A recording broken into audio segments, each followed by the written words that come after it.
Perena. Or si Perena? Ako po si Perena. Kasi parang siyang nalang magsasacrifice sa ginawa kapatid niya. Ginawa niyang kasalanan sa mga kapatid niya. Si Kylie Padilla po. Ako si Amihan. Si Amihan. Kasi 'di ba yung nakaraang Encantadia na nawala ng guhit ng palad si Amihan doon. So baka diyan mamatay siya tapos ma-conquer niya yung kamatayan niya. Mawawalan siya ulit ng guhit ng palad. Si Alena. Ako din. I also think Alena is gonna be the one. Parang may kutob ako na mamamatay si Alena. Sa takbo ng kwento, parang may mga moments of weakness siya. Si Danaya. Danaya, kasi parang siya yung least na mamamatay. Danaya?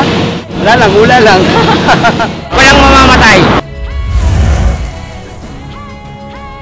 Si Alena, kasi parang kapatid ko siya eh. Si Danaya. Maybe I'll save Danaya. Kasi I really like the love, her and Rocco. Si Danaya! Si Ate Glyza yan. Si Perena. Para may chance pa siyang magbago. Ako si Perena kasi crush ko si Glyza de Castro. Si Amihan. Ako si Amihan. Sa Amihan, pakanan ng kaharian niya ang